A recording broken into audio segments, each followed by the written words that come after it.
এখন কান্দো না, এখন কান্দো না, কান্দো না, কান্দো না। বোন আপনি তো আপনার মা কিন্তু এটা কিন্তু আপনার মা, এটা কিন্তু আপনার মা, এখন কোনো কান্দো না, এই এটা আপনার মা, ঠিক আছে বোন আপনি একটু আগে আসেন বোন। কানতে কানতে ভাই ঠিক আছে, পানি পড়ে চোখে পানি বুঝছি, দেখ স্বাভাবিক কষ্ট তো তোর বেশি আমার চেয়ে। অপারেশন আমার আর কি অপারেশন করলাম দেখো দেয়া যাবে না, আল্লাহ ভরসা করার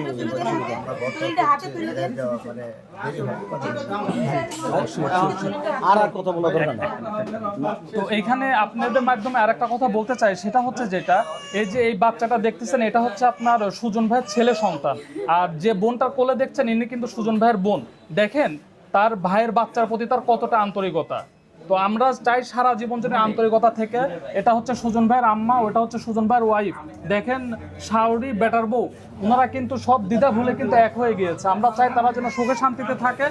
আর আপনার হচ্ছে চাচা, যেহেতু আপনার হচ্ছে সুজন ভাই আমাদের মাঝে নাই, তাহলে এই যে আমাদের বোনটা যতদিন বাড়িঘর না হয়, এলাকাবাসীর ময়মুরব্বীদের দাবি যে ততদিন যেন আপনার হেফাজতে থাকে। এটা আপনি একটু রাখেন, আপনারই তো মেয়ে, যতদিন বাড়িঘর না হয় ততদিন এই দায়িত্বটা আপনি একটু পালন করেন। এই দুটা মাসুম বাচ্চার কারণে আপনারই তো হচ্ছে ছেলের দুটো বাচ্চা সন্তান। কয়টা দিন শুধু রাখ না, আমি আল্লাহর রাস্তায় মাছ চাই। এই আমি তোর এইটুক কর, এক 15 দিন 7 দিন দাম টাকা দিছি, আমরা ঘর করে 15 দিন 15 দিন উঠে দিব 15 দিন আমরা উঠিয়ে দিয়ে এটা কিন্তু এলাকাবাসীর সবার দাবি, এটা এলাকাবাসীর সবার দাবি।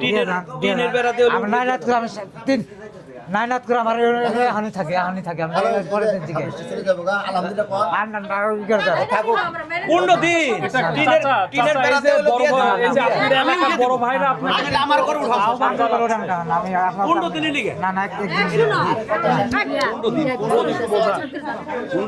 শেষ বলো তার কথা আছে না আমি তোরে বলি 15 আপনার দিনের না হলে এলাকার আমার প্রতিটা করে মানুষ উঠিয়ে চায় দিবি। এটা, প্রতিটা মানুষের চাওয়া চাচা, আপনারই মেয়ে ওইটা, হ্যাঁ ওটা আপনারই মেয়ে। তো বলেন আলহামদুলিল্লাহ, আলহামদুলিল্লাহ বলেন, আলহামদুলিল্লাহ বলেন চাচা, আলহামদুলিল্লাহ বলেন। আপনার আর কিছু দরকার নেই। আমার বাসা ভাগ্যে সারা সময় বইব।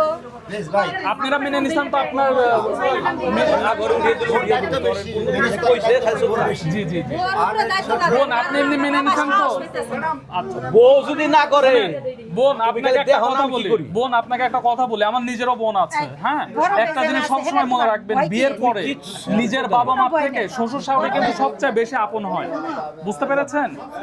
তো সেই জায়গা থেকে শ্বশুরের প্রতি সবসময় সম্মান রাখবেন, শ্বশুর যেভাবে বলে সেটা মেনে চলবে। আলহামদুলিল্লাহ জি, সে কিন্তু তার বেটার বউকেও গ্রহণ করে নিয়েছে, তো সবাই তার জন্য দোয়া করবেন, তারা পুরো পরিবার যেন সুখে শান্তিতে সারাটা জীবন একসঙ্গে থাকতে পারে, এটাই আমরা সবাই দোয়া করবো ইনশাল্লাহ। ধন্যবাদ, সবাই ভালো থাকবেন। জি, আমার নিজের একটা নিরাপত্তা আছে। আপনার নিরাপত্তার জন্য এই যে আমার শ্রদ্ধেয় বড় ভাই গিয়াস ভাই আছে, সকল প্রকার নিরাপত্তা, আপনার যে কোনো সমস্যা আপনি ভাইকে বলবেন, আমাদের মানবাধিকারের পক্ষ থেকে ভাইয়ের প্রতি দায়িত্ব দেওয়া থাকবে, দায়িত্ব পালন করেন না। আমরা এটা দেখভাল করবো ইনশাল্লাহ। আপনি কিন্তু দায়িত্ব পালন করতে হবে।